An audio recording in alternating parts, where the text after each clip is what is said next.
Well, the best mornings are like TMB on Channels Television. The day is incomplete without them, just like today. Good morning.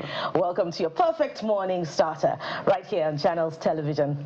I am Bukola Koka, blessed among Jeffrey, looking dapper. I'm wondering why she's so excited this morning. Well, Bukola, good morning. And good morning to everyone. Welcome to the program. I'm Jeffrey Uzon. And I'm Kayode Okikiolu. It's Wednesday. They call it hump day. It's like the hump in the week. So we're hoping that from here it will be a smooth journey to the end of the week. But hey, there's way more weeks in the year. So let's just brace up for what's coming. Speaking of what's coming today, Jeffrey and Kayode, I will start on a cheery note. That strike by primary school teachers in the Federal Capital Territory has now been called off, and of course the leader of the union in the state, in the FCT, has directed that teachers resume duty immediately, and that's cheery to note. But we must not forget the issues, you know, that informed the strike in the first place. They're demanding the implementation of the minimum wage, and there are other issues, of course, that they're also asking to be addressed. The fact that there are inadequate teachers, you know, to go around in the districts, the primary school districts of the Federal Capital Territory. So we hope that these issues will be resolved, and of course we've also been trying to reach out to members of the union and of course the relevant ministries in the FCT to speak to these particular issues, and we hope that, you know, we have that conversation in the coming days. But speaking of the education sector as well, Kayode. Yes, just to break down the issue with the FCT, because some of these issues may repeat themselves, and we might not fully understand the context, at least for those who are wondering why are teachers in the FCT on strike, particularly because the FCT looks like it has a lot of money.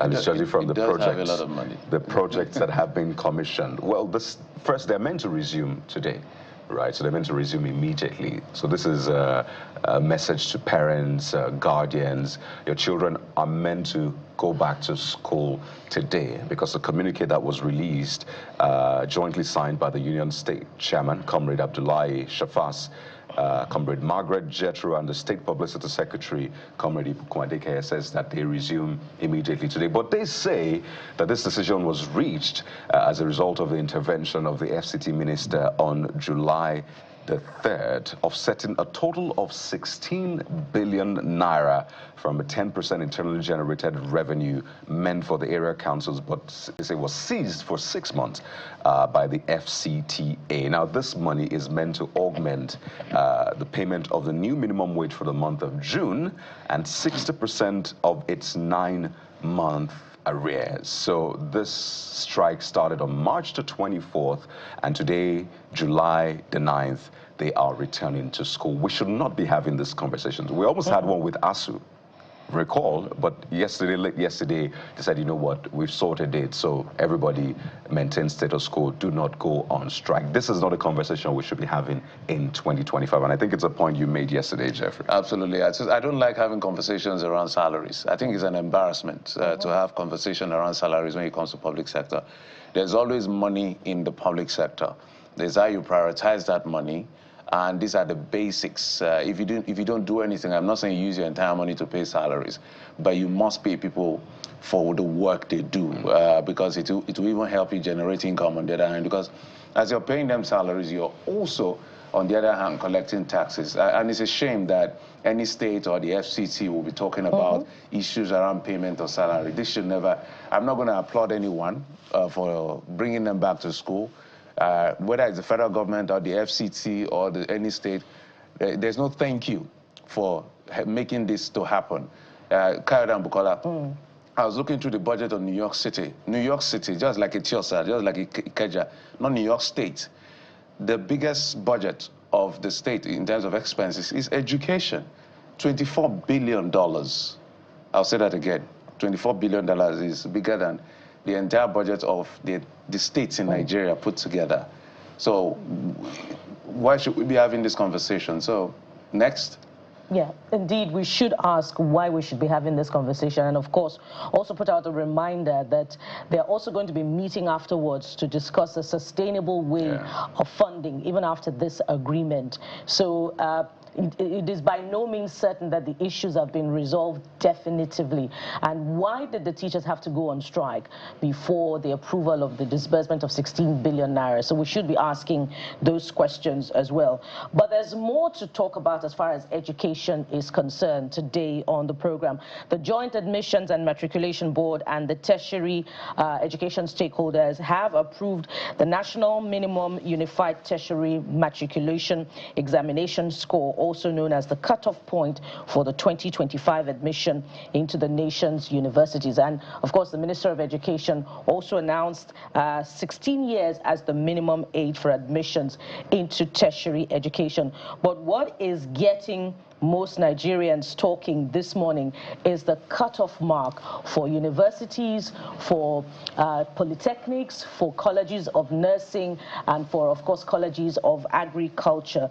And the cutoff marks are set at 150 for universities, I believe 140 for polytechnics, 120 for polytechnics, yeah. And then there's also 100 for colleges of agriculture, and colleges of education. Colleges of education, yes. And then the last one would be.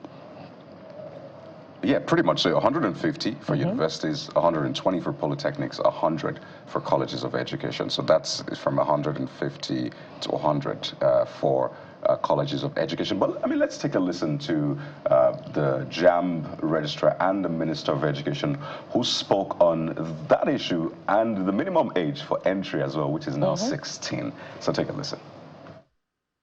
Age at entry into tertiary institutions has generated much debate, but our position is clear. The entry age for admission into tertiary institutions is now officially pegged at 16 years. This policy decision reflects a balance between cognitive maturity and academic preparedness. 16 is not negotiable. 16 years of age as admission, as the official age, is non-negotiable. Institutions are hereby directed to ensure strict compliance.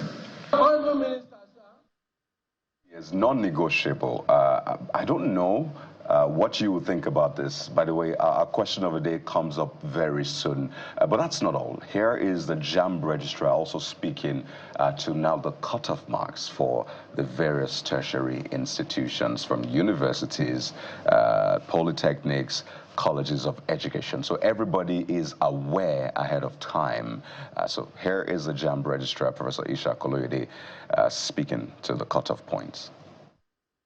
150, 140. Next is the consideration of cutoff marks for tertiary institutions, and the JAMB registrar leads the session. Those who want 150 and 160, stand up, combine. 150 and 160. 150 and 160. Majority. 150, thank you, 150. Now we are going to polytechnics.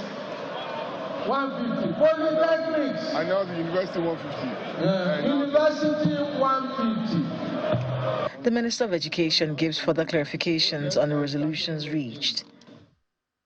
As our reporter there breaking it down, and it's beautiful to see the process. So it's not just JAMB, it's the stakeholders. You saw the NUC, the Universities Commission head, seated just right beside the JAMB registrar. You saw the Minister of Education seated, and it was like democracy. If you want 150, 160, let's rise, and they decided. And you also have vice chancellors and rectors of polytechnics as well. Those were the ones voting. It's a very transparent, it's a very open process.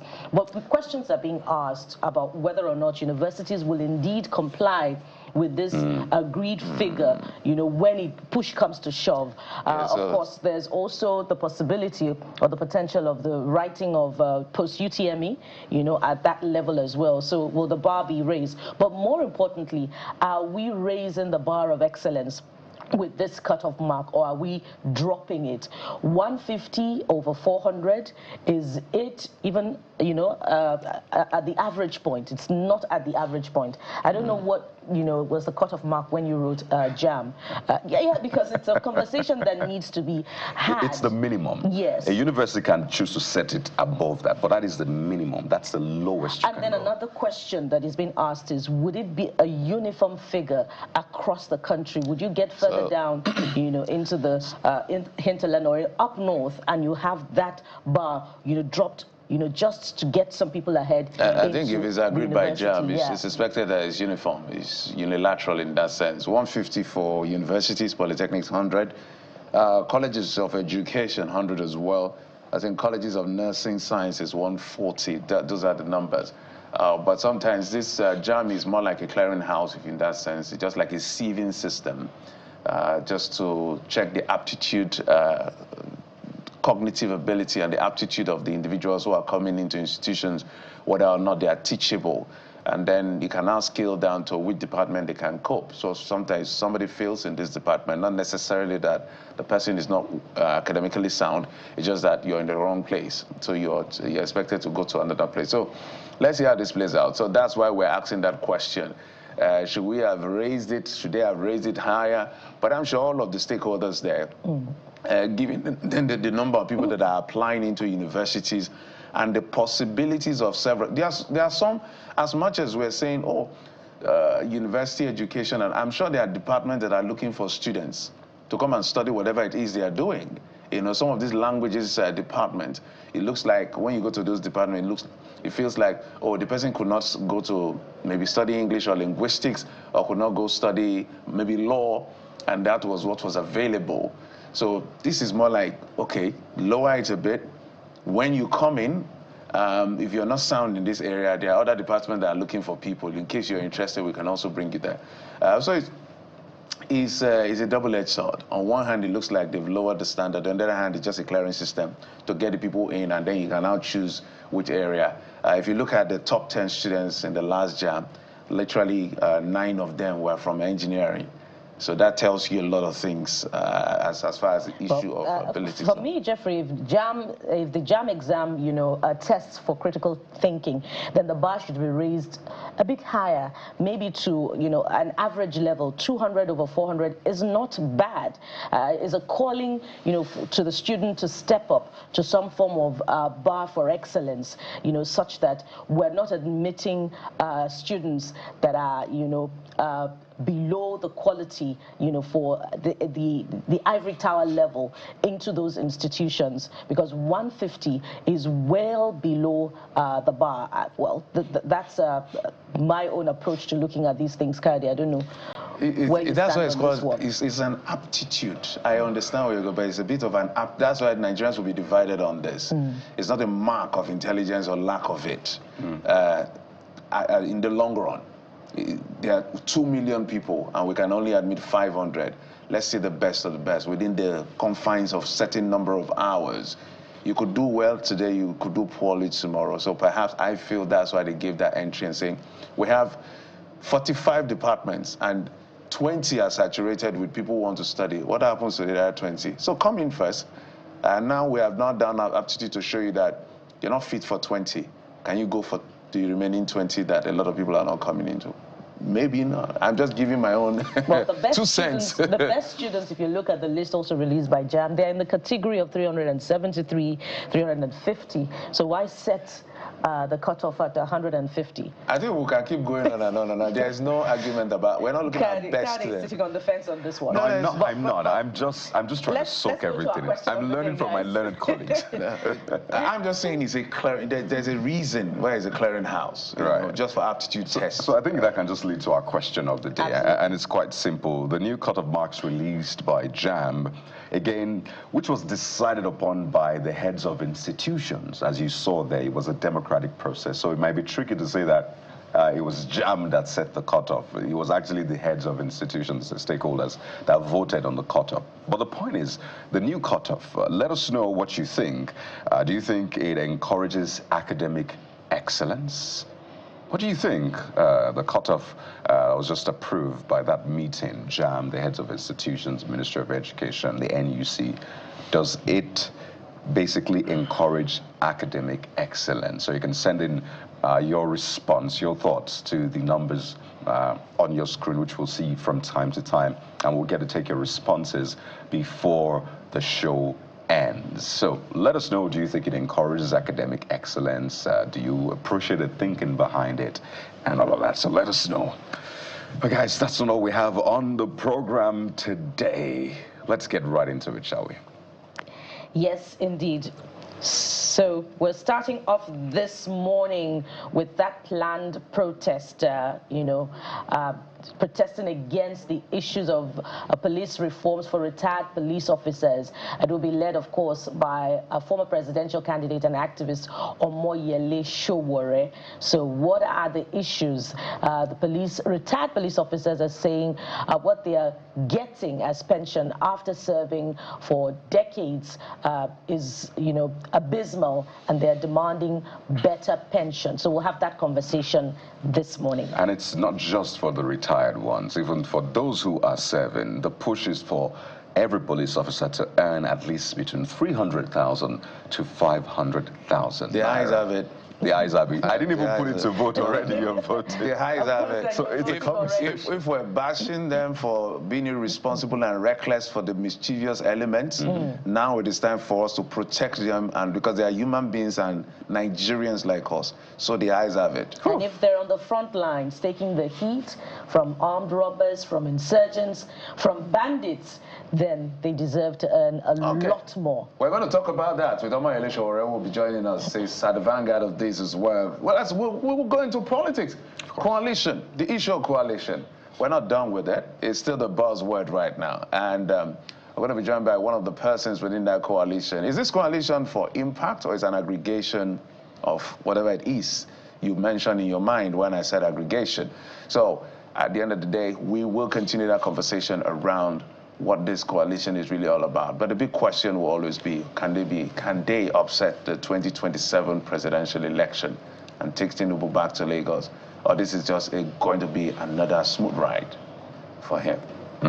It is a big question. But we're taking to the skies as well this morning, talking aviation. We'll bring you the story behind Enugu Air. Yes, it was welcomed with a lot of fanfare, excitement. Enugu now has a state carrier, but there's a lot of story behind it and what to expect in the coming days with Enugu Air. So that's something we'll be speaking to with the state's Commissioner for Transportation, who will join us on the show today. All right, we'll also be looking at the economy, Bukola, under President Tinubu. That is the more important question as far as all of this talk is concerned. How has Tinubu fared in the last 2+ years? He has less than 2 years to go in the first term, because I expect that he's going to run. So we're going to continue to x-ray the state of the economy. The GDP rebase numbers hopefully should be coming out this Friday, July the 11th. And of course, that will keep us on the issues. I can't forget yesterday, one of the defenders of the administration's economic policies took issue with our question of the day. But of course, these have to be put out time and again as a matter of accountability, demanding, how far so far, as far as the promises of the government is concerned in delivering on, a transformed economy. But that's not all.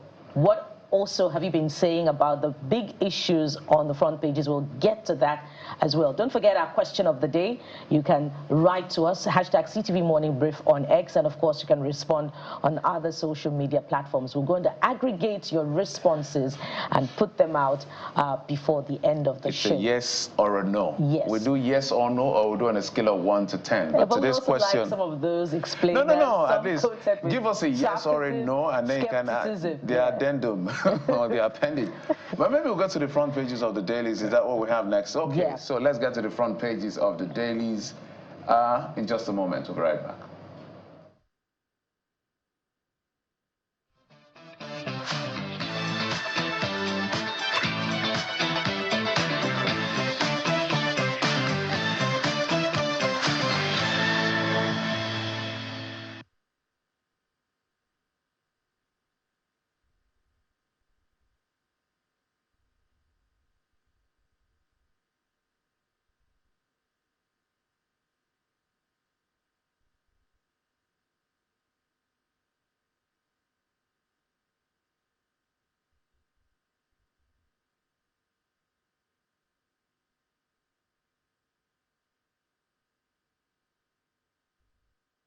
All right, let's take a look at what the front pages are saying this morning.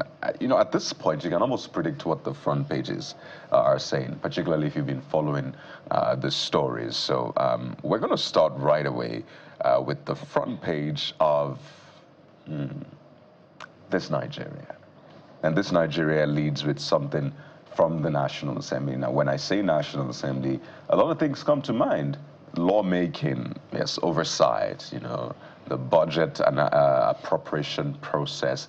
But there's also a controversy that has been trailing the upper house. Yes, the National Assembly is split into the red chamber and the green chamber. Red chamber is the Senate, the green chamber is the House of Reps. The upper house, which is the Senate, lower house, is the House of Representatives. But there's been this controversy that has been trailing the red chamber. And yeah, it's the one that concerns Senator Natasha Akpoti-Oduor and the president of the Senate, Senator Godswill Akpabio, and the Senate at large. So this is how this Nigeria leads. Senate reconvenes, Natasha stays away. I didn't resume based on legal advice, says Kogi Central Senator. Senate counters House claims. 6 concurrence bills passed last week. Now, the other explainer is talking about a certain allegation that maybe the Senate is ignoring concurrence bills from the House of Reps. But the Senate says no. In fact, 6 of those bills were passed last week. So it's not like we're ignoring you or looking down on you. We're actually working together, says the Senate. But in all, it looks like Senator Natasha Akpoti-Oduor's case is what overshadows all of the other things that went down yesterday because of the open week of the National Assembly.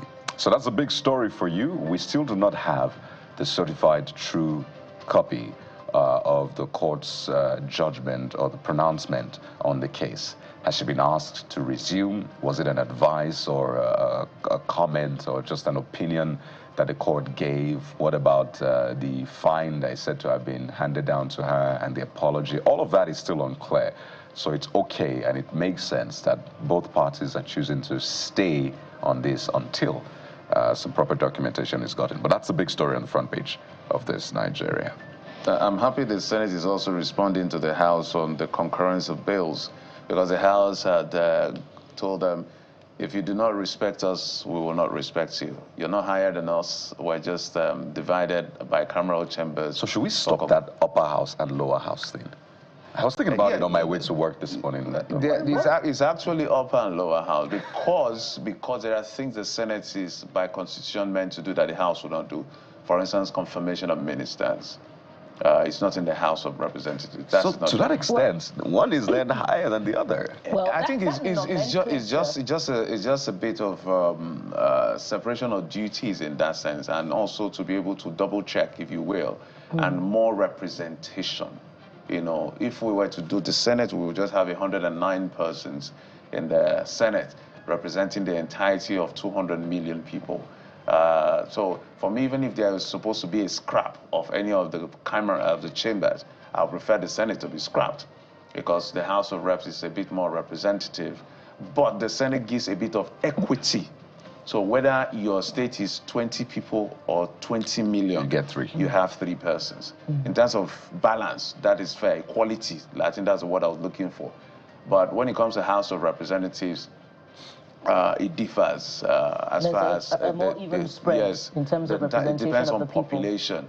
So the Constitution says, for instance, the Houses of Assembly, the Constitution says it must be, I think, let's say, I think 24 or so, minimum number, and then maximum of 40. So you have Lagos and places like Kano having 40 members in the House. So when it comes to that, but generally, if we feel that we're spending so much on both, but that's not even the issue. The issue is that they should respect themselves. And I'm glad that matter has been resolved. But as far as the matter of seniority is concerned, members of the parliament themselves would take issue with the nomenclature of upper and lower. I have been reprimanded by an honorable member before for referring to the Senate as upper and the House of Representatives as lower. As far as they are concerned, there is no senior and there is no junior. They're all elected representatives. But that culture... They earn differently. In fact, on a lot of levels. Their earnings are more. Yes. No, I'm not done yet. No one. Sorry, go on. That culture of seniority and being junior is reflected in the relations between members of the Senate and the lower chamber. Of course, when they relate with themselves, you know that that perception of senior and junior is there. But they take issue with the reference to the Senate being upper and the House of Reps being lower. I think it's just what it is. They earn more, slightly more, than the members of the House of Reps. They have some responsibilities that the House of Reps doesn't carry out, but there are fundamental issues that they're literally the same. So in fact, it looks like a graduation period. So sometimes people can be in the House of Reps and then say, oh, I made it to the Senate in that sense. Even in the succession, the House of Reps, President, Vice, Senate, and House. This is by no way saying... the Aspirations, yes, this is by no means downgrading the House of Reps. No, not at all. But the House of Reps Speaker is a number 4 citizen. The Senate President is the number 3. The Senate President is the chairman of the National Assembly. Exactly. So can I continue? We'll go to the Vanguard. We'll go to the Vanguard newspaper with this viewpoint, guys. What does the Vanguard lead with? And it's actually a story from our conversation yesterday on the program. Yeah. And FG battles IMF over report on inflation, poverty, and we have 2 insights there. Worries that such statements can turn the people against the government, and notes body's advisory messages often in conflict with its lending stance. But what do you expect when a lot of your financial stability is dependent on these Bretton Woods institutions? So they have a lot of say as far as budgeting is concerned, as far as counsel is concerned, when prices of crude oil go up in the international market, about how the government should respond to these issues. So the interference may not be welcome, but more often than not, it's inevitable. I know Dr. Fasha was here and he made that statement. It was literally almost livid. But when they praise you, you should take it. When they criticize you, you should also take it. That is how it works. But he's saying that it's a conflict of messaging. He's even alluding to the fact that it's because Nigeria refused to raise, is it the VAT now, to 10%? That's why, because the IMF, our revenue to GDP is not quite good. I think it's in the region of 11%, but with the tax reform, we should be able to see an upscale in that. So he said, on one hand, you're saying to us, what you're doing is widening the poverty gap, and the GDP per capita is killing the people. People are struggling.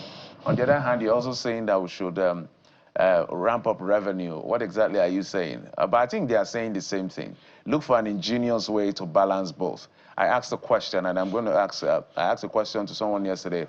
I said, by whose reality should we measure the success of an economic reform? Is it a poor man? Let's use a minimum wage earner, or the middle class, or the rich. The IMF is expecting revenue to be ramped up, because when there is enough revenue, borrowing is quite limited. For instance, the biggest revenue from the city of New York, their budget I've been studying since, is about 35 billion, and that comes from property tax.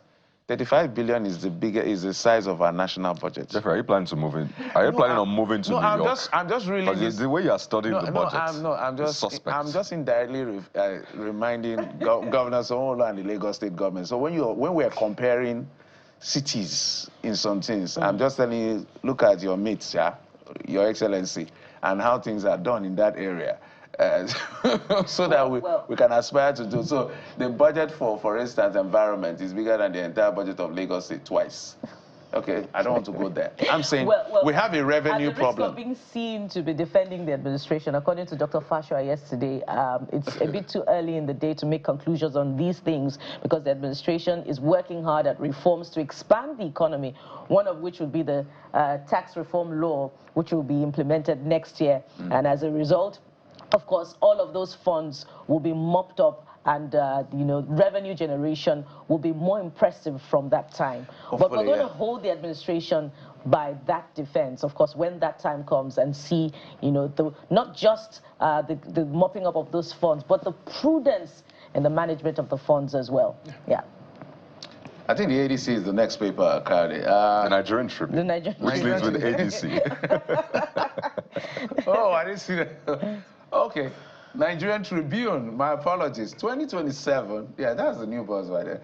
ADC has no preferred presidential aspirant. Mark, that's David Mark, the former Senate president. Party assembles 97 lawyers to challenge fake suits against interim leadership. 2 Ondo ex-governorship candidates, Jagade Ajayi, others join coalition. So we're seeing we saw the suit yesterday by 3 members of the ADC challenging the interim leadership. In their relief that they are seeking for the court to determine whether or not these people are qualified to lead the party, whether they can be in this. There are so many things. I think about 5 or 7 releases. So, well, people are saying whether or not they have the local standard to be able to institute the suit, but that will be the determination of the court. How long should you be a member of the ADC to have a leadership position? Some people are saying to the effect that the constitution of the ADC provides for waiver. They are also talking about the issue of, in fact, when they asked to maybe Kachiko, who started this issues around the leadership of Rafu Wosu, who is the chairman of your party? He said nobody, and that was quite funny to hear. But now I don't know on what premise, but the court will be able to determine all of this at the end of the day to know how far. It looks like whilst the coalition was trying to run away from issues around litigation, they stepped right into it. Litigation. Nature abhors vacuum, and there must be some form of leadership. That leadership may then be in contention, which will be determined either at the court level or at the party level. But some members of the coalition are saying that, look, the Supreme Court has ruled that the leadership contentions at the party level is a strictly party affair. Leadership and membership. Membership, Those are the words of the Supreme Court. And should not be brought before the court. But we'll see how this plays out in the coming days. And of course, that is going to form a talking point for us today as well. But guys, we must not exit the review without looking at the top of the Nigerian Tribune, the left-hand corner. Take a look at it. U.S. issues new visa policy for Nigerians. Non-immigrant, non-diplomatic visas, now single entry, 3-month validity. Kayode. I didn't apply, I promise you. So. Are you sure? I am very sure. When Kayode dropped it yesterday on the about chatting, I said, what does it mean? He said, stay in your home. Trump is not joking with anybody. There's the other part I said. Let's explain it very well. It's just a way of saying stay home. Or go to BRICS. Or go to BRICS. Simple as that. So no multiple entry as far as this is concerned. So single entry, 3 months. That means if they give you a visa, you better gather money and find your way to the U.S. And when you leave the United States within that 3 months, please don't come back. You will apply again. You're not going to be going in and out. Funny thing, when you check the immigration's website, just before we go to trends, you see that even for short visits for Nigeria, at least the e-visa, it's 3 months. Now, if you do immigration, you can do 3 months or extend that. So, but you can do multiple times. Sort of. For the e-visa, you can, in fact, 3 months you cannot even renew. For the e-visa, and when you check the immigration's website. So when they say it's reciprocal, we begin to then look at the details and see just how reciprocal it is. But that's what it is right now. As I said earlier on, I wish everyone the very best. So BRICS is available for you. There's Brazil, there's Russia, there's China, there is India, there is South Africa, there's Iran. So that's a look Jeff, at the I recommend Iran for you. I like. I grew up in all kinds of places, so violence doesn't scare me. There you have it. That's a look at the front pages. But let's take a look at reactions to that the visa reciprocity policy. Let's see how Nigerians are responding to it. Well, it affects several countries, including Nigeria. Non-immigrant visa validity for Nigeria to 3 months, single entry. The first response we have on this one is from Abdullah Abubakar. Abdullah Abubakar says, the new policy might pose challenges for Nigerians traveling to the U.S.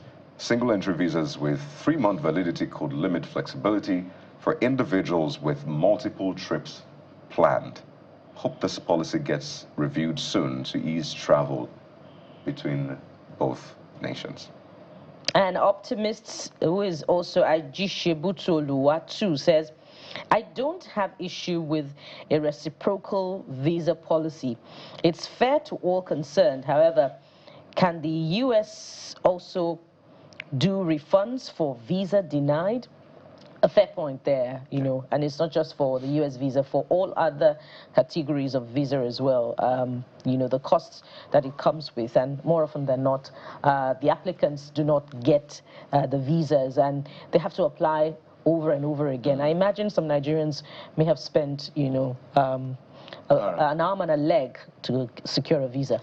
All right, so before we get to our guest, Sowore, let's just take the people's thoughts on this federal government making 16 years the official age for you to get into the university. So if you're not 16, sorry, you may have to stay at home for a while. Well, although the minister also added that, that in case of exceptional brilliance, considerations may be made. Well, by who's going to assess that brilliance? Is there clarity to how I think your results will speak for you if you're exceptionally brilliant. A lot of these kids are smart, so they should be ready, because we've seen these kids, 14-year-old and even 12, 13-year-old doing incredible things. Jeffrey. So anyway, so Chiamaka Achilihu says, what we need is a stronger curriculum, better guidance, counseling, and more support for early entrants, not artificial age limits that discourages brilliance and waste time. And Babatunde Johnson says, this is very good. I got into university at 15, and in hindsight, it wasn't the best thing for me personally. It disrupted my emotional development. I grew up too fast and missed out on truly experiencing my teenage years. This is quite telling about the experience of one who is a minor and got into the university. And it also speaks to the emotional, mental, cognitive preparation of someone as young as 15 or 16. But clearly the debate is still ongoing. This, you know, counters the policy disposition of the former administration that sets the age at 18. But if this has been agreed upon, I guess this has a tone of finality to it. Absolutely. There you go. But that's not the only thing that has been agreed upon, as we said earlier on. The cutoff marks also were agreed upon for all the various tertiary institutions. Again, it was agreed upon by the heads of institutions. JAM basically did the INEC bit of it to put the vote out. They voted and they announced what the vote was, the Minister of Education and NUC as well. So take a look at what Long G has to say about this new cutoff point for universities. This user says, are we really moving forward or going backward? Says the initial cutoff mark, 180, was already just 45%, not even up to half. But now they've decided to reduce it further to 150. Like 37% says the standard is dropping. Well, we should say that this is minimum, okay? So they can't go below this.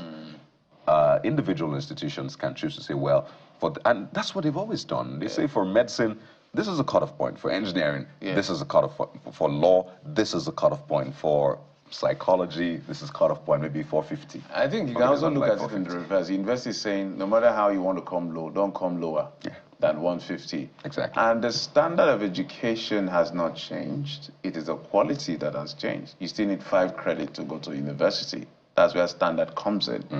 Quality is another thing altogether. And the real deal. Yeah, Mr. Sowore says the 16 years minimum age for admission into tertiary institution is a welcome idea.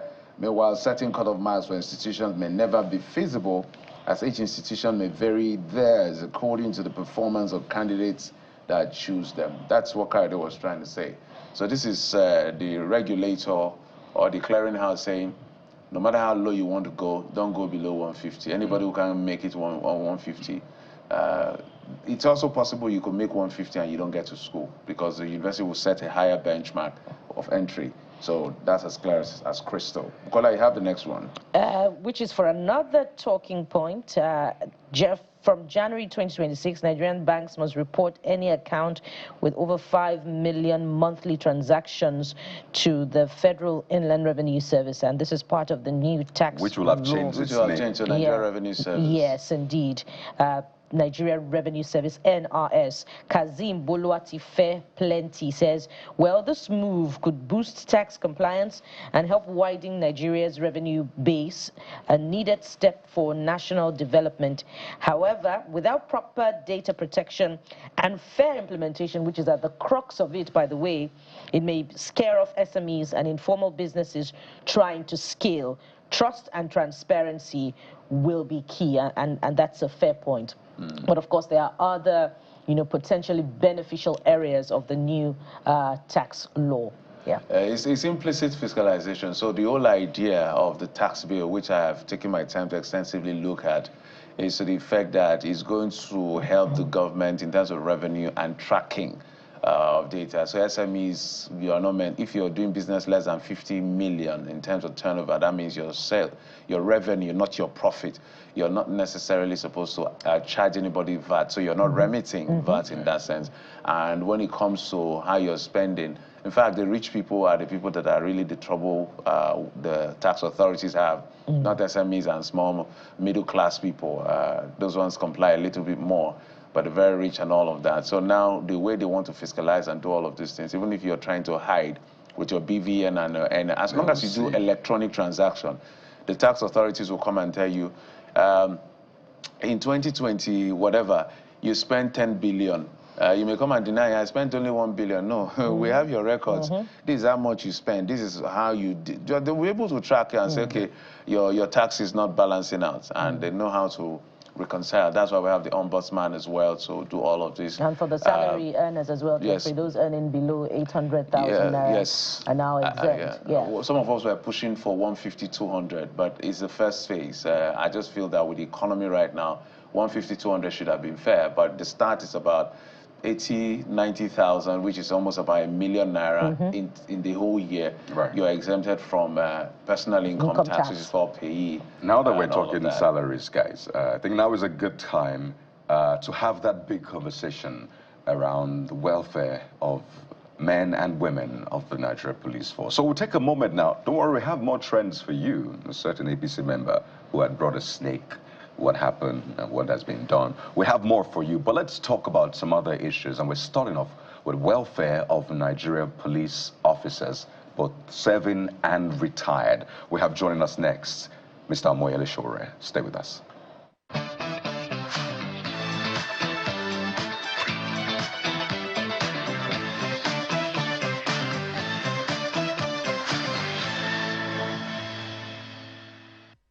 So let's get right into it. These men and women are responsible for keeping our communities, our nation safe. But how well do we do right by them? We can talk about some of the infractions that we see from time to time. Absolutely, we talk about that. But on the flip side as well, let's talk about the welfare. And we have a man who is planning to lead a protest for both serving and retired police officers, particularly concerning their welfare. We have joining us on the program this morning, the 2023 presidential candidate of AAC, Mr. Amoyele Sowore. He's live with us in our Abuja studio. You're welcome to the program. Good morning. Good morning, Mr. Sowore. I know that you're not new to protests, right? And it's almost mind-blowing to see how effective you are when it comes to agitations like this. You are almost every day on the streets fighting for one cause or the other.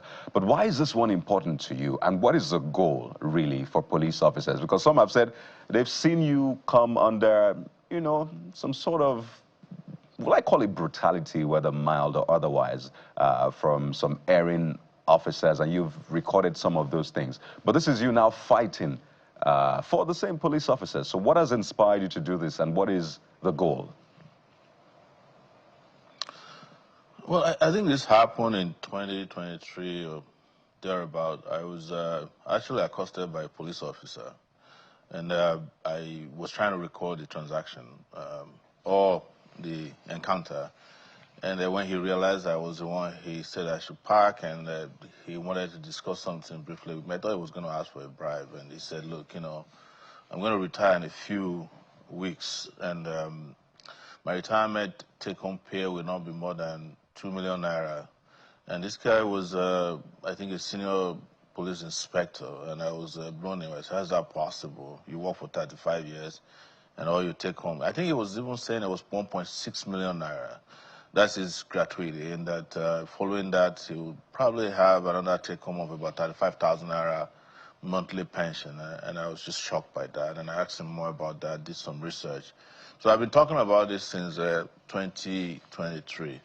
And for me, I don't need to prove anymore that I'm against police brutality or police corruption. But I also understand very well that without the police in our society, we probably can't even step out of the house. As much as we don't like the Nigerian police or police anywhere, we must understand that they are part of society. They are workers. They are part of us. You know, their families are families. They go to the same school, go to the same market. And the biggest argument against fighting for police is because the police is a terrible institution in Nigeria. Nobody has ever disagreed with that. But the flip side of it is that the police is also a reflection of who we are. They're a reflection of how they get paid, how they get treated. And it is time to look at the other side of it, which is to also start to think about how to treat the police force better than we've ever treated them. And I think it starts from remuneration. It starts from how the system look after them. What is so interesting about this is that it is those that are being protected by the police that are silent about their plight the most. You know, you look at the celebrities, politicians, all of us in 2020 came together and fought against police brutality. We fought against every policeman in this country. And we got some results, good and bad, from it. But now, nobody seems to be talking about their plight. And their plight is very central to who they are, how they perform their duties in society, and how they also see the rest of society. So the society has been very harsh towards the police, and I'm one of them. I've been very harsh towards the police. I'm still very harsh towards police corruption, brutality, and malfeasance. But I'm also a person of conscience who has looked at it and said, maybe we have a duty once in our lifetime to side with the police, ensuring that they get you know, better conditions of service, and we support them until they get there. So that's the reason why I got involved with this current struggle for police well-being and welfare. So what is the goal for you? I saw you put up a post. They mustn't earn below 300,000 to 500,000. Is that really the goal? And do you see that as being feasible for the government or the budget to accommodate that? Yes, it is feasible. In the course of doing this, I did some research, even up to last night, and found out that contrary to what you hear in the public domain, we do not have more than 220,000 or 250,000 police officers across Nigeria, even though they parade the number of 350,000. But in reality, most of the police officers that you hear in those statistics and big numbers are ghost workers. But that's not the issue. The issue is that if a policeman is going to carry a gun and protect a bank, there's no reason why he should not be paid as well as the banker that is protecting.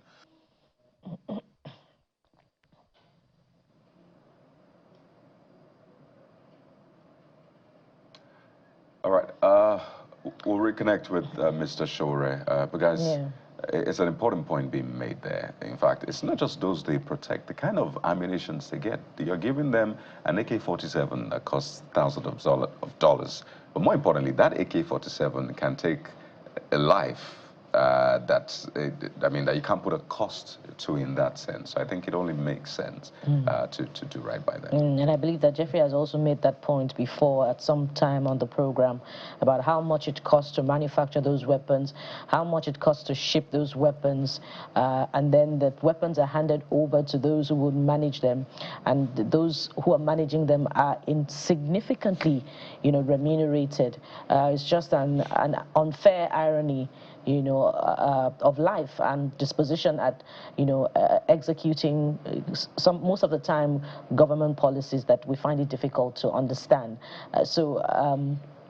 The advocacy, of course, continues about how to improve the remuneration of men of our security forces, and the administration has been proposing, of course, increased salary remuneration, especially under this administration. So this conversation is a reminder about the state, about those negotiations, how far so far has the leadership of the force gone, and perhaps we could also talk about the Police Service Commission, which is charged with these matters. How far so far with the discussions as far as improved remuneration for the police? How far has it gone? What's the state, and what's the benchmark? Yeah, Jeffrey. For me, it's beyond just the police. Anybody who is bearing arms in Nigeria, anybody who is responsible to protect lives and property, who we equip one way or the other. I think the least we can do for them is to make sure we protect them. The only protection we give to those who protect us is to properly take care of their welfare. Mr. Sowore, you were making a point before the network issues. Please go ahead. Yes, my point is that you can't have, like you've stated, you can't have people protecting you left unprotected. Otherwise, you have no protection. And what we have seen in all of this is that when you do a comparative analysis of countries where policing is great, it has something to it that we are missing. That is how the policemen are taken care of. When I did my master's degree in the US, one of the studies that we undertook was to look at New York Police Department. It's called the NYPD. And they had equipment, helicopters, but they discovered that their policemen weren't doing well. Then one day, a police officer who was recruited to take over as the commissioner of police in that state came and asked the policeman to stand in front of him and ask him, what do you need? And they did their own research, they did their estimates, costing, and discovered that an average policeman needs a pistol, they need 2 great pair of uniforms, they need life insurance, and then they need a great salary. And they increased it, and immediately they saw an immediate rise in police effectiveness. They saw almost a total eradication of violent crimes in New York City. And that was how the NYPD became one of the best at that time. So this is what we are asking the people of Nigeria to do. I'm not asking the police authorities, because the problem is that there's a disparity between police officers and the rank and file. I'm talking about the top management. Those ones don't see all of this. They see policemen as part of the problem of society, because they're there, they're well paid, they were well remunerated. They're like politicians, most of them make up to 50 million naira per day, whichever way you want to look at it, which is from corruption. They have to provide these policemen to go and protect their friends in the political, the political elite and the economic class. So they don't care. But we are concerned about the people who are really doing the work. And it is time for us to just be on their side, ensure that they're well paid, they're well remunerated, and then when they're no longer in service, they don't become paupers. We don't ship poverty to people who are supposed to protect us. We don't keep them in poverty. You made a very strong point about this not being a police issue. Since we started the campaign, there's been a lot of people from the civil defense, DSS, even army people, all of them are saying, well, we're going through the same thing. So what our point is, the police has come out at this time. Nothing stops you from coming out at the same time. We saw the problem all at once.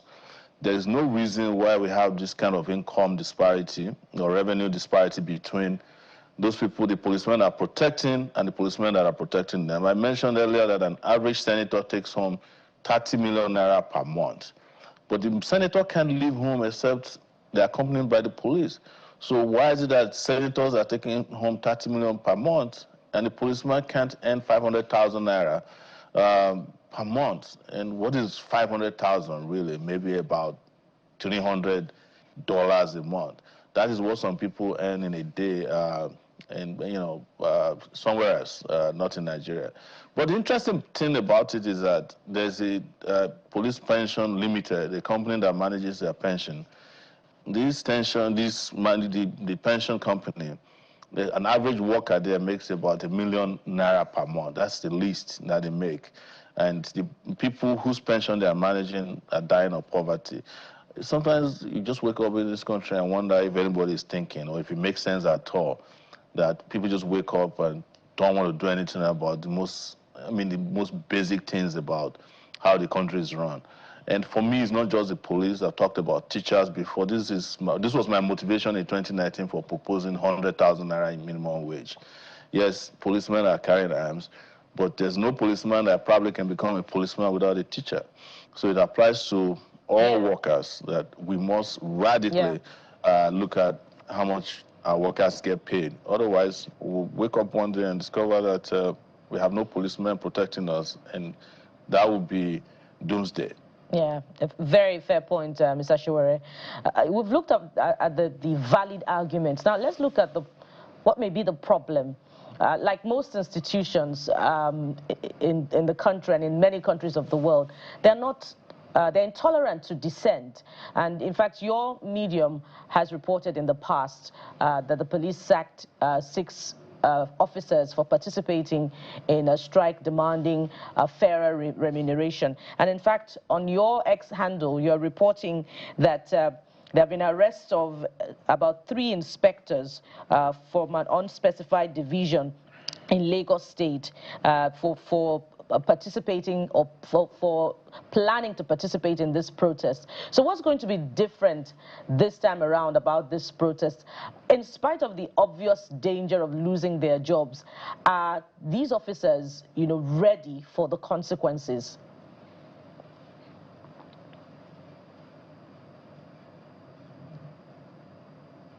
Quiet and silent, but effective organizing. And yes, they've arrested some policemen who mostly are group administrators of WhatsApp groups that are discussing these issues. And we're working to get them released. But the most important thing is that they are all determined to get these problems resolved. And if it's not resolved, they are also very determined to act. The mistake the police authorities are making at the highest levels is that they think this is for retired officers. No, the people that are actually agitating the most, the people who are ready to act and down tools, if necessary, on July 21st, followed by another group planning for August 1st, by the way, they are mostly serving policemen, and they're ready. They are very willing and ready to take the consequences. You see, most of them have said this, and I believe it, that what they are being paid now is as good as being unemployed, considering the amount of risk they take. I mean, how do you serve for 35 years and your pension is 35,000 naira at the end of the month? What do you do with it? Buy a recharge card with it? How do you serve a country for 35 years and your monthly salary is highest 57,000, maybe 140,000, depending on your rank? How do you survive in a country where inflation rate is at 24%, where you have to pay school fees of your children, you have to treat yourself if you are sick, and you no longer have any of those facilities and amenities and also incentives that are there to help police. There's no police clinic where you can go take treatment. Maybe there's one, maybe it's just an empty building. You don't have a police pharmacy where you can buy drugs. They have a police cooperative society, but it's also been hijacked by those who are powerful and connected and probably corrupt. But what is interesting about this, I should mention, is that there are already some victories. For example, the police officer whose video went viral saying that he was being paid 2-point-something million, I think it was an ASP or so, they suddenly discovered, the pension people suddenly discovered that they have 5 million naira in his account, in his RSA account. And they've asked him to come and collect it. So it has started, but now we're speaking directly to the policemen, rank and file, that please do not give up, do not backtrack. I know that they will threaten you that the people who did the strike or tried to plan a strike in 2003 weren't only arrested or sent, some of them were killed by the Obasanjo regime. But we live in a different era now, and people are very conscious, awake, and aware, and nobody is going to allow anybody to trample upon your rights without the public coming to your aid. And this time around, it's not just the police. we are mobilizing the Nigerian people to fight for the police, because for our entire time, we'll be fighting against the police. This is the time to fight for them. And this, by the way, doesn't stop us from fighting against them whenever we notice infractions in their actions and inactions. Mr. Sowore, I think every Nigerian with conscience is in this with you. When we started the show, as soon as they said police welfare, I said aye, because there are so many positives to paying people who are armed better. But maybe walk us through the modalities. Is it a one-day strike? Is it a protest? Is it a two-day protest? How many places is it going to take place? Maybe how do you want to generate critical mass so get that level of impact? And how far-reaching? Because you mentioned something important. So besides their salaries being increased, there has to be other things that will be put in place or should be put in place to make sure that out-of-pocket spending is quite limited for them. I think they don't pay taxes. I mean, in terms of their health care and all of those things. We even talk about the issue of having body cam. It's both good for the policeman so that people can lie against them, and also for citizens so that the police cannot lie against citizens. So how long? Just the modalities. Well, the strike is supposed to start, as I mentioned, on July 21st. The date was chosen by the police by themselves. It wasn't even my own proposal. We were just contacted because they saw that I've been involved in agitating for police welfare.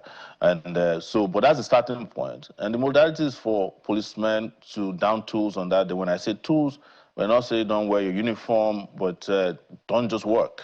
And our proposal, which a lot of them are considering, is to withdraw their services, especially from the big men who are supposed to make this decision.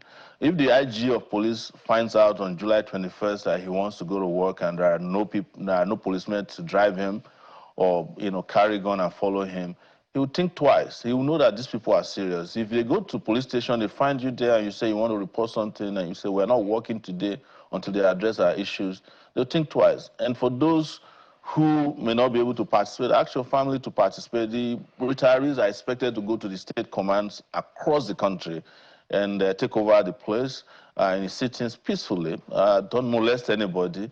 And the ones that want to come to Abuja, they will go to the headquarters of the police force. And we expect all policemen, and those of you who are, not to act in ways that would in any way sabotage, frustrate, or thwart this, because this is about you. If you do it, you're acting against your own interests. And this is something that we expect all policemen to cooperate with and act in support of this struggle. The struggle is not just for you. It's about the future of your children. It's about the time you are retired and you no longer have the capacity to do things you are good at doing now. We want you to not have to suffer. But not just suffering during the time. We don't want you to suffer while you are actively protecting your nation and serving your nation. That is our proposal. But there will be more, and we hope the media also will get onto this. I think we should make this something we are all committed to at all levels, because when we wanted to fight the police in 2020, everybody was involved. I'm talking about NSAS. So now that we're fighting for them, I think everybody should be involved. And I'm using this opportunity to call on celebrities, the people who have influence on society, who themselves enjoy enormous police protection, not to keep quiet and not to be silent about the condition of these policemen. I know the ones that are accompanying celebrities get better pay, they get incentives, but at the end of the day, it's important that you all step out for the police. This is one moment, one in a lifetime opportunity that we have to show police appreciation. We don't need to wait until they die before we show them appreciation. And we can use this as an opportunity to renew our contract with policing. And so while we do this for you, we also want the police to be totally revamped. And in terms of equipment, remuneration, in terms of conduct, behavior, training, at all levels. And we want the police to be purged of very terrible characters as well. But for now, it is the time for it's police time. Indeed, and I think the countdown is on. You had put up a wireless message, which appears as though it's a message to thwart that protest being organized by you. In fact, it says a peaceful protest, so we'll see how that plays out.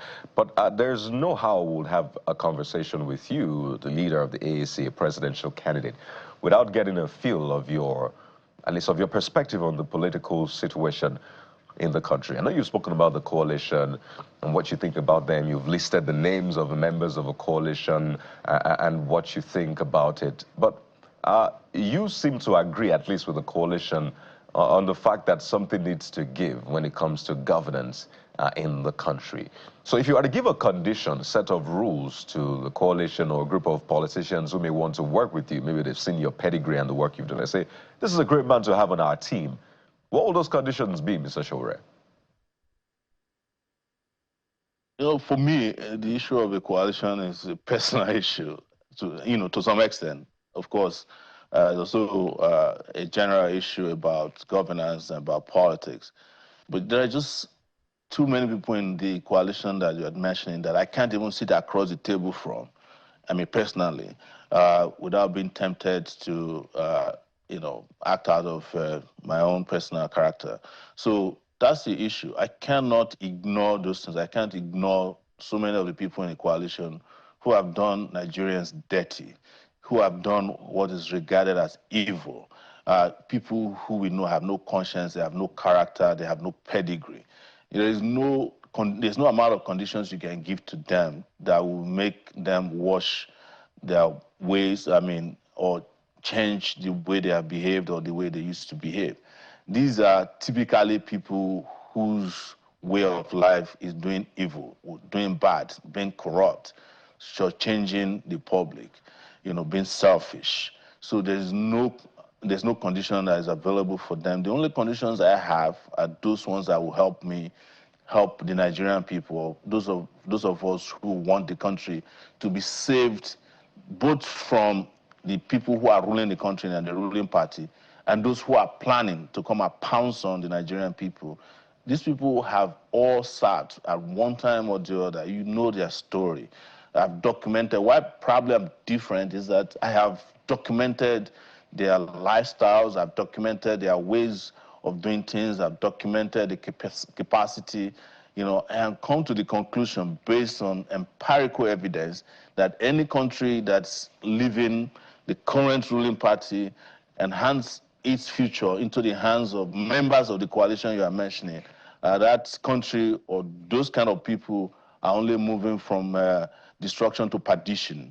There's no other way to describe it. So, but like I've always stated, there are enough good people in Nigeria, even when you look at the voter roll, to make a difference. There are enough people. Over 60 million people have never voted before, or have voted, their votes not been counted. There are young people, there are vibrant people, there are brilliant people. The country cannot be discussing some of its worst characters perpetually. We can't keep giving airtime to people who have demonstrated that they have nothing to give you. There's nothing to present. There's nothing to do. We can't keep giving them airtime. Right. And these are characters that have moved from political party to political party and coalitions. At the end of the day, you are going to end up with the same people who were governors for 8 years, stole, destroyed. You are going to end up with the same people who were murderers yesterday, who were corrupt people yesterday. You know them, you see them. There's no point doing this to ourselves. Mr. Sowore, I know your position has been clear time and again, but I mean, some would say, particularly those in the group, that that's character assassination. Which court has convicted me of some of these things you're saying and all of that? But I know that this is an ongoing conversation and you do not mince words when you speak to these issues. But we have to thank you so much, Mr. Amoyele Sowore.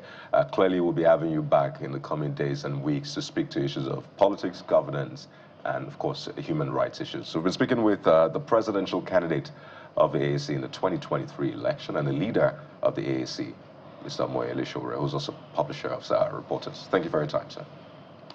Thank you. Good morning. Well, he's spoken a lot about the coalition. But up next, we have a member of the coalition joining us on the show. Is a former leader in the APC, now in the coalition. Just wait to find out who the person is. Stay with us.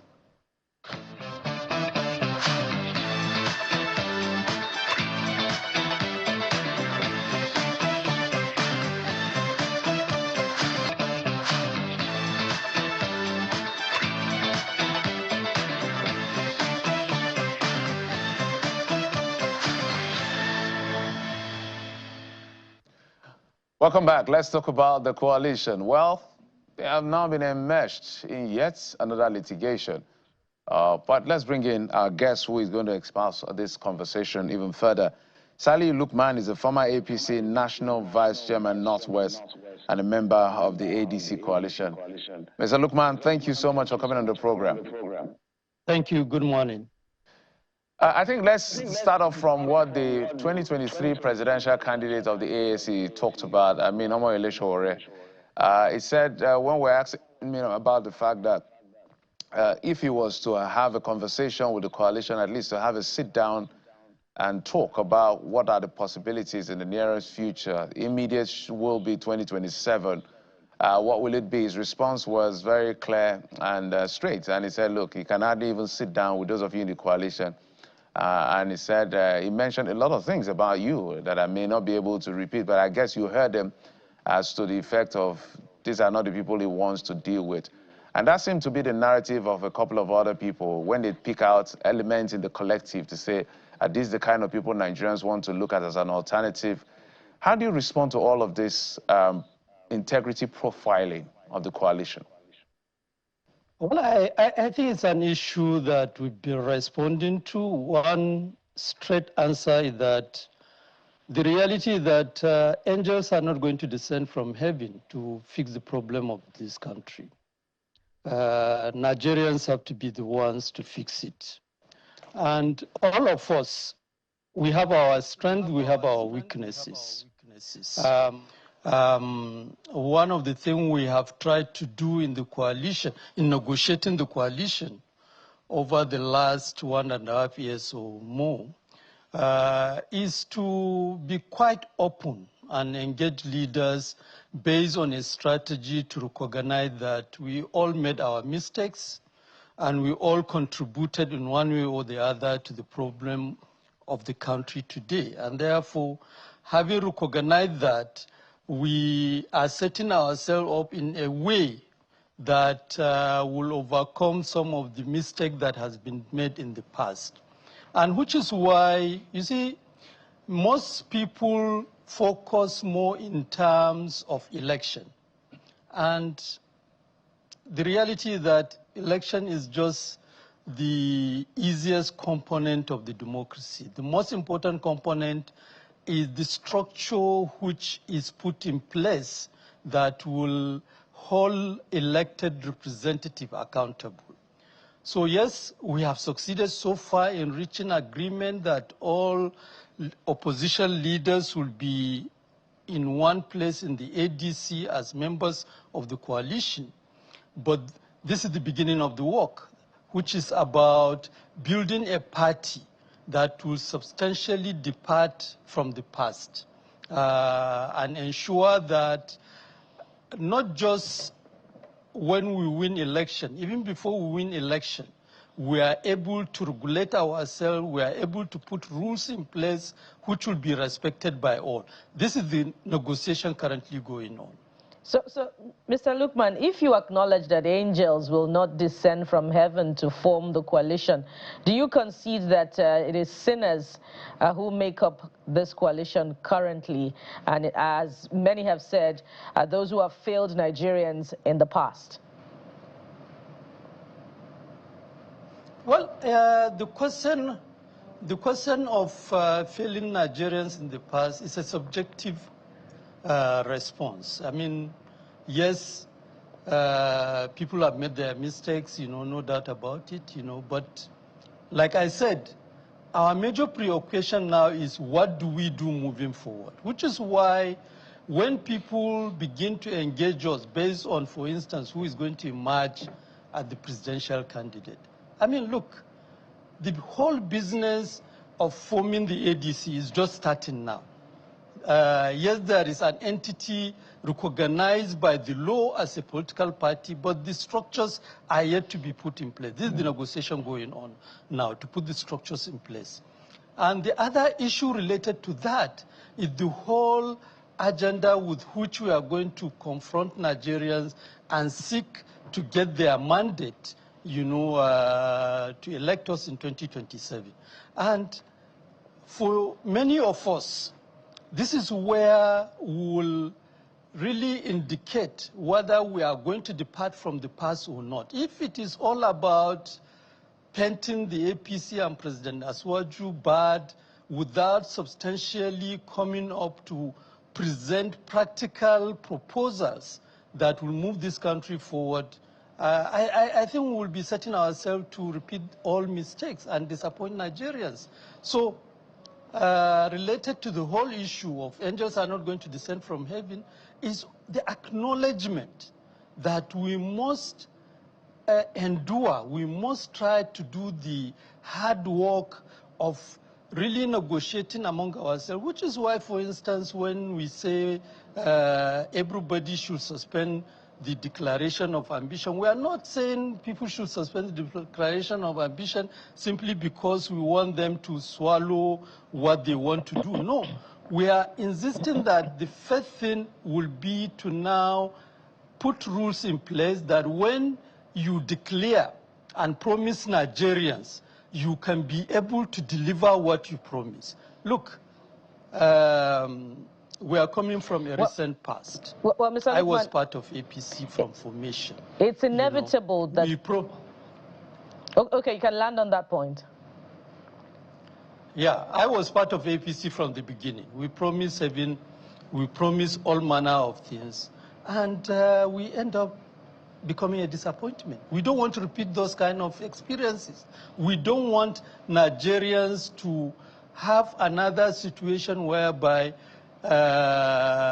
governments are changed and then things get worse. This is the whole, which is why I said, yes, we have reached agreement to form the coalition with everybody inside the coalition as part of the opposition, but this is when the work begins.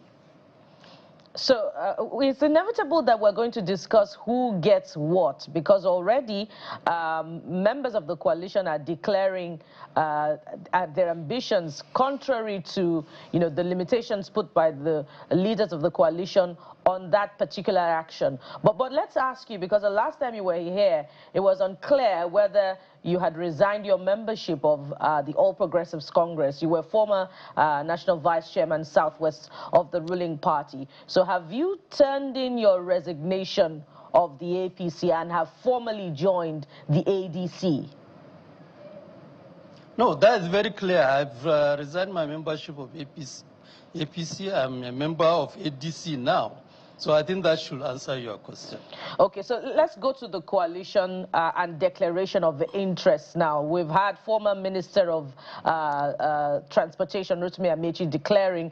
We've had, of course, Mr. Peter Obi declaring, although he has not formally resigned his membership of the Labour Party.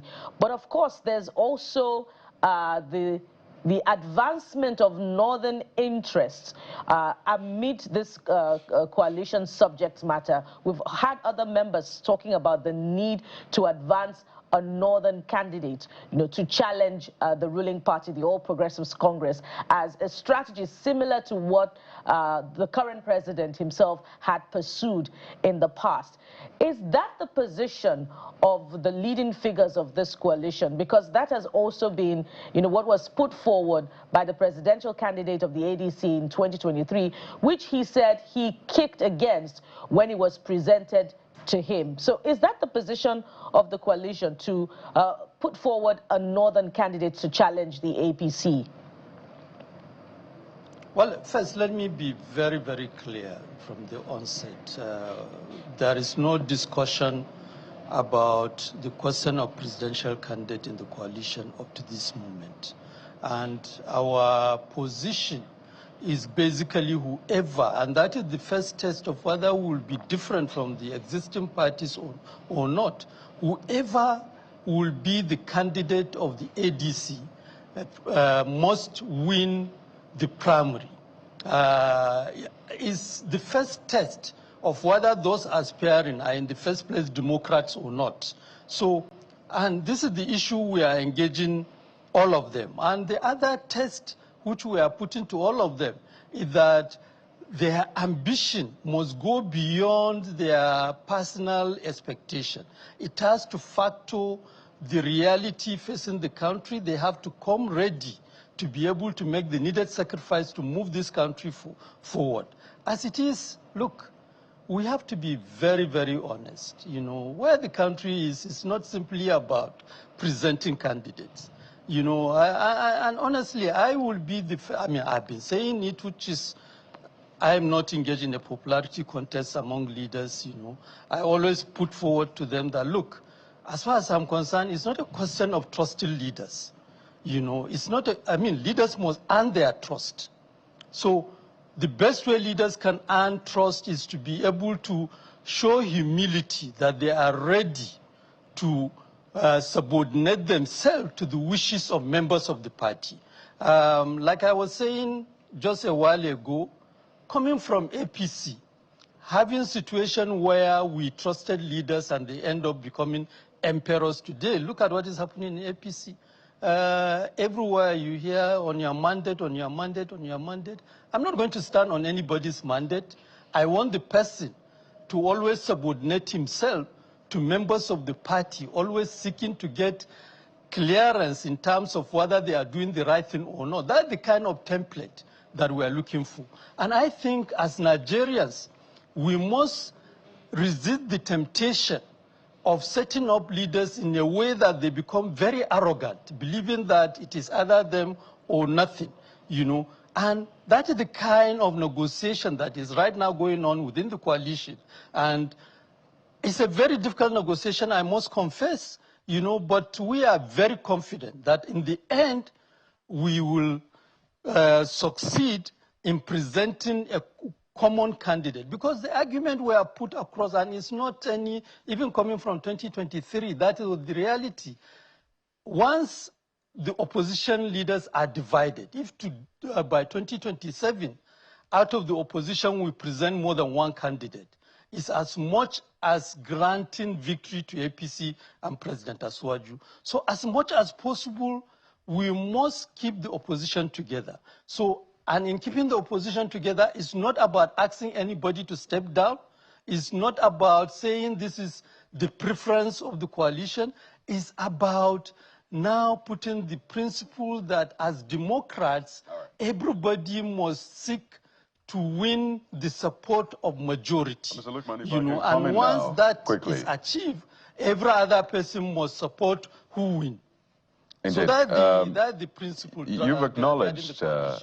Lukman, that it's going to be tough, and I'm glad you acknowledged that, because you can't have all of these major political players who have been in politics for decades, from number 2 citizen to number 3 citizen, number 4 citizen, former governors, ministers, like, it's really heavy. And I imagine kind of conversations that will go on. But that's not to say we've not seen some proposals being put out. And as been said, some of the major contenders have spoken to their interests to run already in spite of the negotiations that is going on. But Mr. Kenneth Okonkwo yesterday spoke to why he thinks, and I imagine he's speaking for a lot of people in the coalition, a northern candidate would be better to have to vie for the #1 seat against President Bola Tinubu, as opposed to a candidate, a presidential candidate from the south. I must say that hurt a lot of obedience, because for them, it has to be Peter Obi and someone from the south. So we already have an inkling as to what the thinking is, really, because it's, at the end of the day, it's about the numbers, right? You want to put out someone who will get the numbers. The north has a lot of numbers. Yes, the south has as well. But you want someone who can capture majority of the north. So listen to Mr. Kenneth Okonkwo. A lot of people will say, well, it looks like we know where the coalition is headed to. So yeah, maybe working towards the answer. So what do you say about that proposal for a northern candidate? Maybe that will get you the numbers you want. I mean, the reality that Mr. Kenneth Okonkwo spoke his personal opinion. I don't share his opinion. And honestly speaking, I think what Nigeria need is to strengthen the principle of democracy. I mean, look. We went through that route before under the APC, you know, although not argued in the way it is being argued now, but President Buhari had majority of his support from the North. And yet we have arguably, we have the kind of disappointment we had. Today is debatable whether the North is better off or not.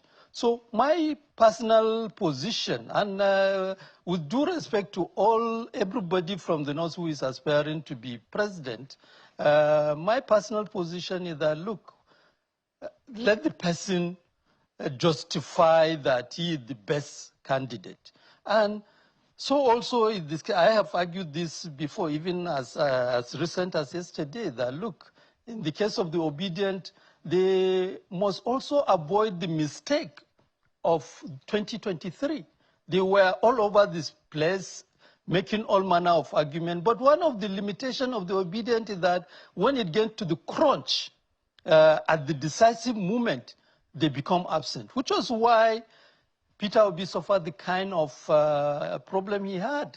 I mean, as presidential candidate, there were part of the limitation he had was that in many of the places he didn't have polling agents. So as APC, we are going to act to now strengthen each and every one of them, whoever emerge. And we are appealing to the obedient to really understand that the ADC and the coalition is the home for them, and they should come and let's build ourselves together. If Peter Obi tomorrow emerge as the presidential candidate, we will support him and strengthen him to overcome the shortcoming of the past. So also any other person, if it is Atiku Abubakar that emerged, for instance, we will support him and strengthen him in such a way that he doesn't repeat the mistake of former President Buhari, for instance, that although he is from the North, ended up almost sacrificing the North. So I think these are issues which, as citizens, as Nigerians, we must be very honest and frank in engaging them if we are going to move this country forward. This is the kind of debate we want to have in ADC. As we begin to wind down, I'm happy you landed where you did. So a straight question. You said it in passing. So let me ask you directly.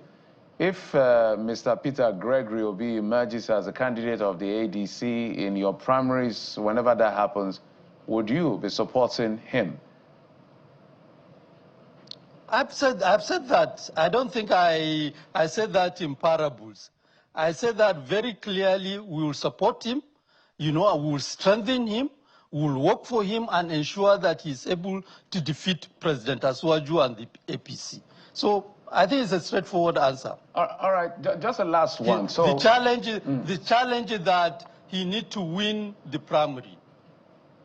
Okay, but everybody will slug it out of the primary, apparently. But given what has played out, wouldn't it be fair to allow perhaps the sentiment of equity to play out in that primary, if you know what I mean? Well, look. This is not a new thing. We went through it in APC. Some of us came out clearly and argued against the establishment under former President Buhari when they wanted APC to produce a candidate from the North. The debate within the ADC and within the coalition will factor all of this and ensure that factor of equity is properly taken care of and addressed in a way that Nigerians will see that there is a new party which respects the interests of everybody and is going to accommodate everyone.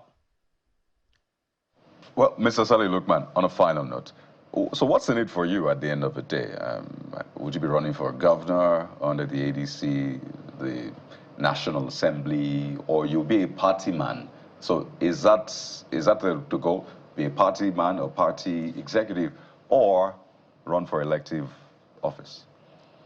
Look, I think this is the easiest question I can answer. As far as I'm concerned, I'm not interested in anything. My basic interest is for our leaders to do the right thing. I don't care once leaders are not doing the right thing, I will step forward and I will tell them, and I am ready to bear the consequences. I've been bearing the consequences. I'm not popular among political leaders, but the good thing is that many of them respect me.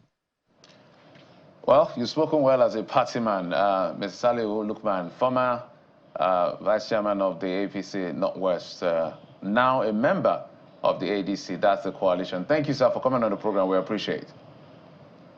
Thank you very much. Okay, we'll take a quick break. When we come back, we will zoom to the southeastern part of the country, Enugu State to be precise, where the government the other day launched the Enugu Air. We'll talk about some of this infrastructure as well as the challenges of governance in that state in just a moment. Join us again.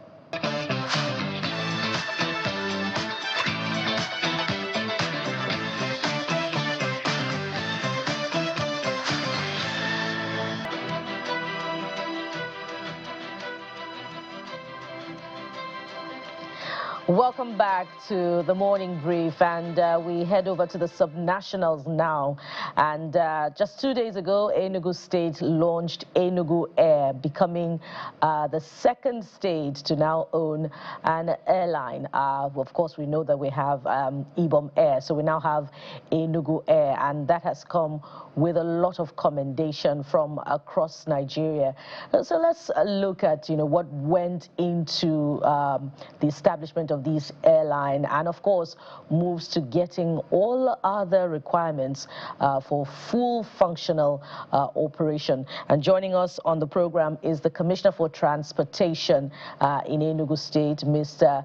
George Ozo. He joins us virtually from Enugu State, and he's also the founder of 360. Thank you so much, sir, for joining us on the program, Mr. Ozo. I hope I got your name correctly. Yeah, Dr. Obi, also good morning. Thank you very much for having me. Yes, Dr. Obi, thank you for joining us.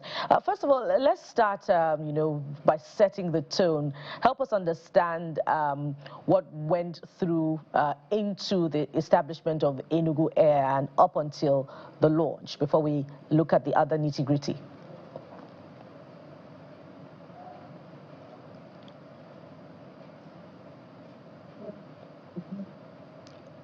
Dr. Ozo?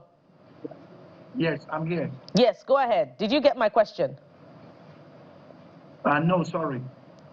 So help us understand what went into the establishment of the Enugu Air. And of course, you may also want to provide us with the cost as well, total cost to this, before we look at all of the aspects of the airline.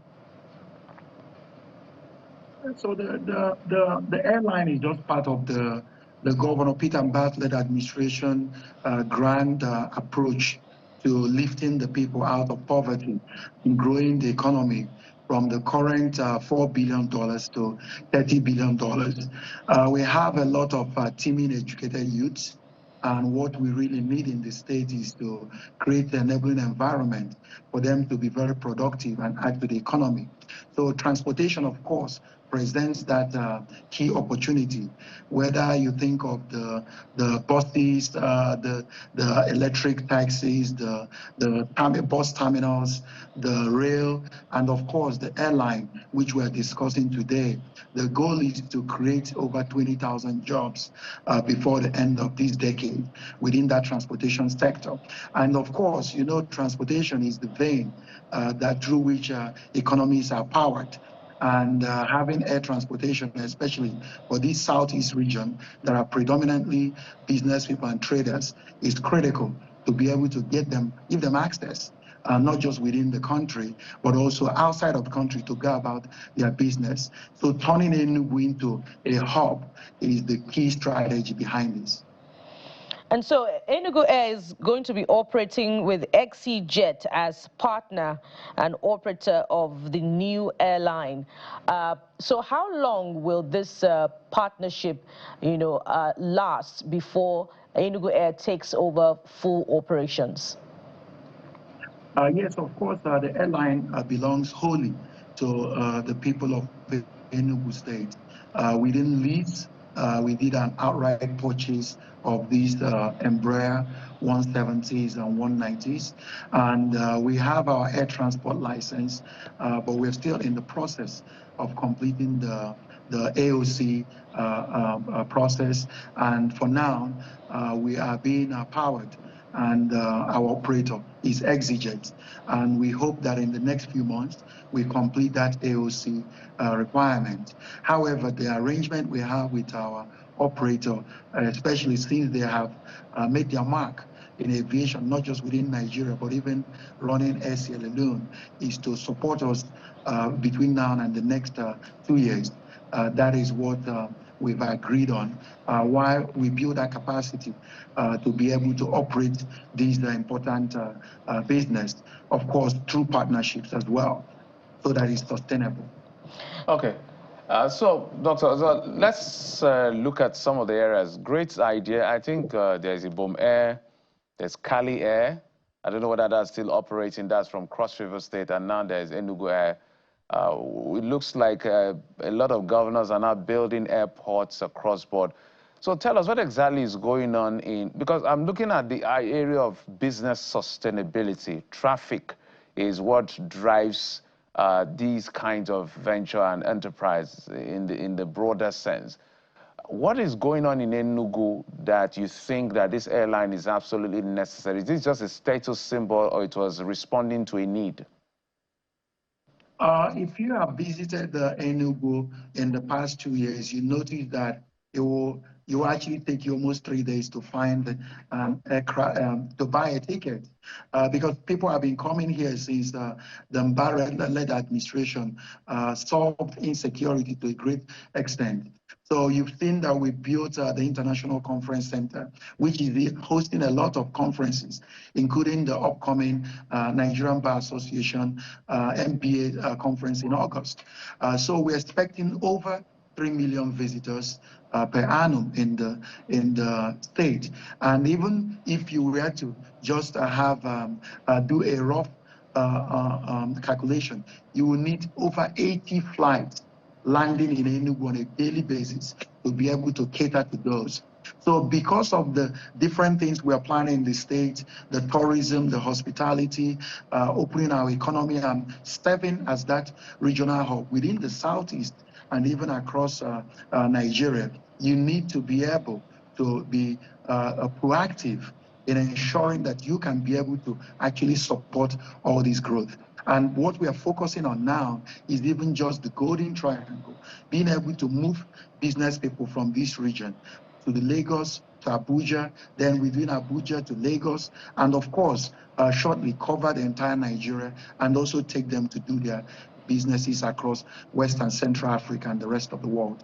Is the state and your ministry especially also having a conversation around sub-regional transit? What I mean, intra-sub-regional transit, because I want to do a quick one from Lagos to Port Harcourt, and I want to dash to Enugu. I have to come back to either Abuja or Lagos. So this issue around the sub-regions, being able to have flight going across, I know it's not within your purview, but I'm just saying, is that also a conversation? Because that is what a lot of us have been waiting for. Yes, of course, that is part of the real value add to this Enugu operated by our partner Exigent.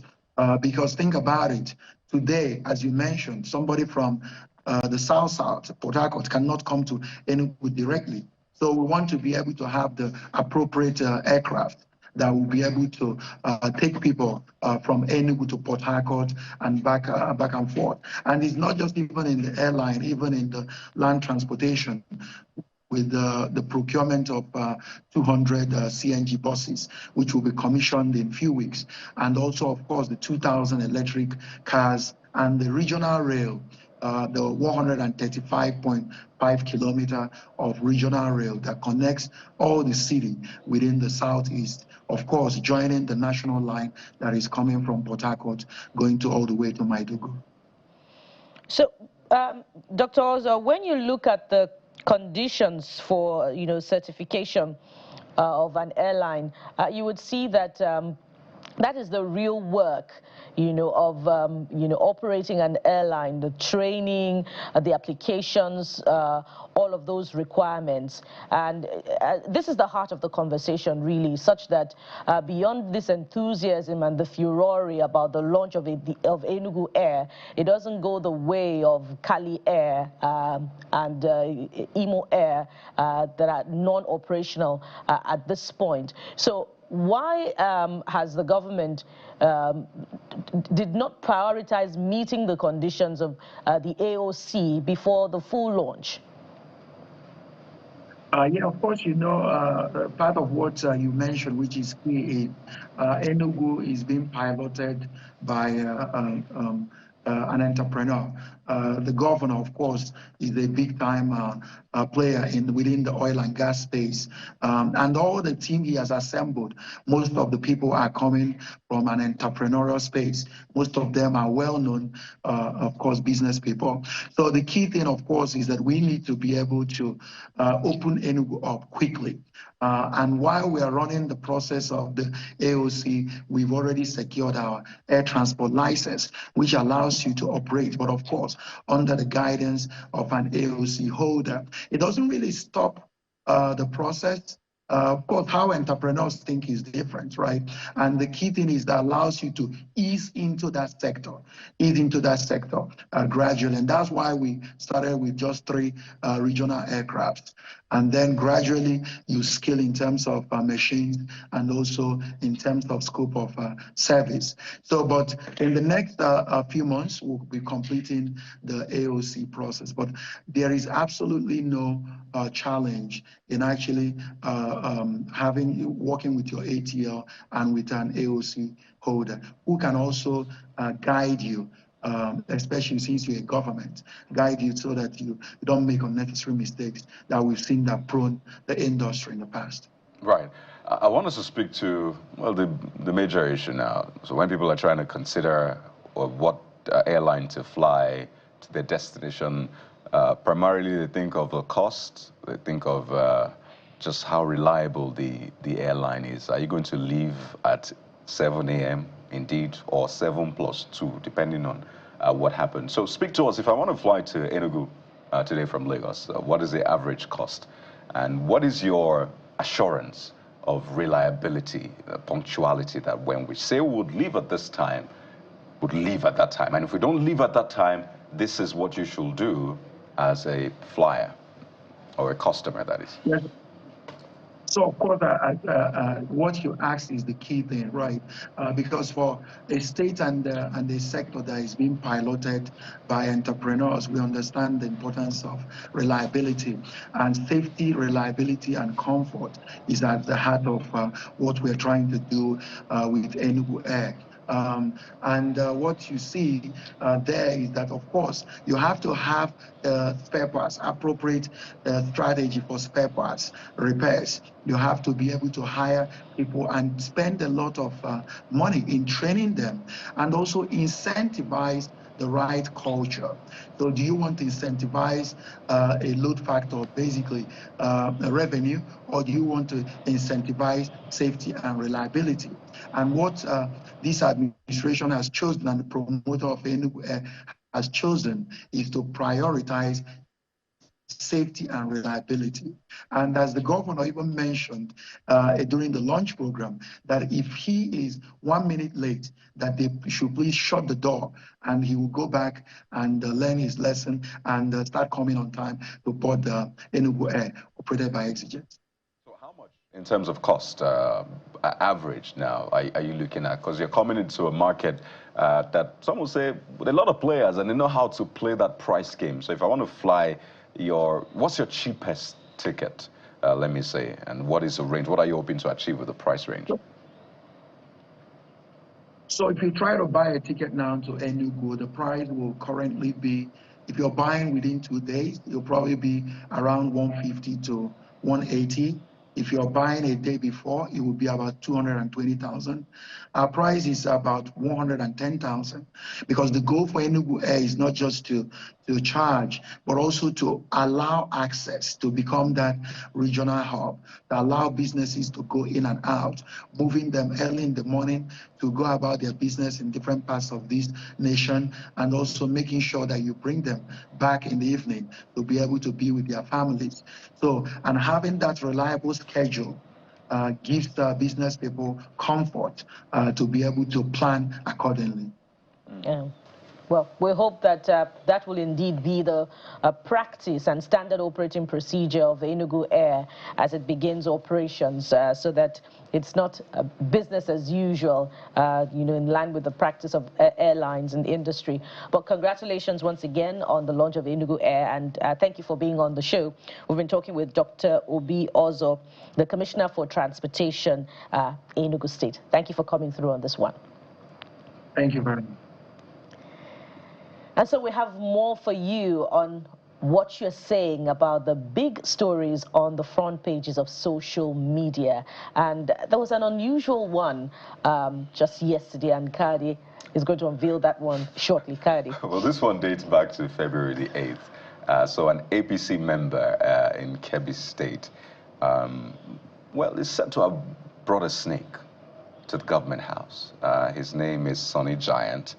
Kabir Sunny Giant, who brought a snake to the government house. So that happened on February the 8th. And people have said, well, that's his pet. So many people have a cat as a pet, a dog as a pet. What's wrong with having a snake as a pet? Anyway, fast forward to February the 20th, he was suspended because the party said he was trying to intimidate dignitaries with that snake that he brought to the government house. And people were like, let's have justice for Mr. Kabiru. Sonny Giant, because he was just wanted to bring a snake. Anyway, that suspension has been lifted. You shouldn't have been allowed into the gate of the government house. But Jeffrey, this is a wild animal. What if it's harmless? Not all snakes are harmful. No, we don't want to know. Keep it in your house. Come on, you're coming Jeffrey, to the public. We're not justice for the snake. No, there's no justice for anything. Justice for those of us who hate snakes. Okay. Why do you hate snakes, Jeffrey? No, they're just uncomfortable to look at. If I see one, I want to kill it. It's straight up what it is, Snakes can be really, really cute. In Nigeria, and how you have sorry, so Bukola, many enemies. Bukola, you just may a want moment. to have a harmless snake. Bukola, I'm even wondering. Just to scare your enemies away. I'm even wondering how he got into the gates. How did he? What did he do? Was it inside his bag? He hid it somewhere in his pocket? Or where exactly did he pass through the gate? I have covered government houses. I know the security checks I have to go through with the DSS and the police to get into the government house. If you're not regular in the government, how did he come into the gate? Guess what? He's a special advisor to Governor Nasir Idris on power and politics. I think this is really on power and politics. Yeah. I think this is really harmless from my own perspective, because people have pets, guys. So, Kaede, we'd like to interview Mr. Kabir, but here's a proviso. Please don't bring that snake if you ever, accept our invitation. What evidence do you then have that he has a snake? You could show us a video. No, we need real. You know what? I think it was a bit excessive to suspend him for that long. You could have just said, how long was he suspended? Since February the 20th, Jeffrey. March, April, May, June, July. That sounds like state of emergency. 5 months. I think it's a judicial overreach, sort of excessive, but it's just a bizarre thing that some people, perhaps the reason why some people, some people, maybe they've had experiences with snake, they were bitten by a snake, they've had traumatic experiences, and so if you've experienced trauma before, and then you just walk into a place where that's the last thing you want to see, and all of a sudden somebody shows up with a snake on his neck, like his necklace, and then you're not sure what it is. This plastic no is alive. I trust my people, they scatter. Like, what's going on? We're off. Okay, so what else do we have? Just one more. As to suspend strike as federal government pays June salaries, and I guess this is cheering Was that really a strike? I think they just said they would withdraw their services. There was a threat that we're going to withdraw their services. Yeah. So not really, I don't know. So Totti said better for them, because you can't offer scholarships to students in foreign countries and then owe your own teachers their salaries. Yeah. We will not accept it. And Jafar says they should never have delayed it in the first place, but the fact that they paid this fast is commendable. So let's quickly take some feedback from our big question of the day, and of course that had to do with the cutoff that was agreed upon yesterday, Jam, of course, leading that. And the question basically was, do you think the new cutoff marks released encourage academic excellence. The list from 150 to 100 from universities, polytechnics, and the rest. And this first user, Sunni, says, I want to commend the process that was used to set the cutoff marks for our higher institutions, but this user says it's not good for our educational system. Our standard must be allowed to, or must not be allowed to decline. Our youths are not taking their academics seriously anymore. This user thinks it's very sad. So what would you, I mean, propose? 200? 250? John Paul says the new cutoff mark, education is really a downturn. Next year cutoff will be 100, maybe 100. Will be 100. That's trying to speak pidgin. What I try to say is that the operators or the regulators in this sense are trying to say, you may bring it down, but it can't be lower. That doesn't mean if you have 150, you are going to get into any university, because universities will still set their own cutoff for their different courses. So I don't know which course in the university is going to say 150, then you come in. Well, this one is from Bello Biodun, who says, I think JAM is trying to justify the cutoff marks to balance their shortcomings during the exam. Well, that is an opinion and not necessarily fact. Because, of course, we've even seen the result of the highest scorer from the last UTME, and it's from Anambra State. There you go. Okay, so drum rolls. Let's see the final verdict. The yes and the no's. There you have it. Do the new cutoff marks released by JAM encourage academic excellence. 15% said yes. And the no's have it. Say no.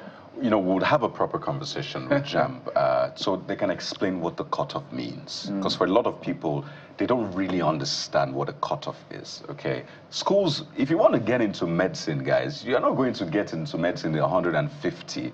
So it's important to understand that the cutoff is the minimum.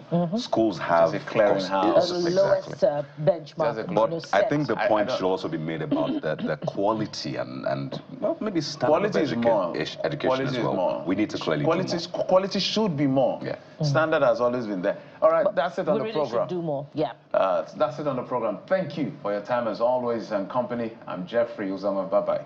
Well, perfection may be unattainable, but if we pursue it, we may achieve excellence. That's a word for JAM, of course, and for every one of us today. I'm Bukola Koka.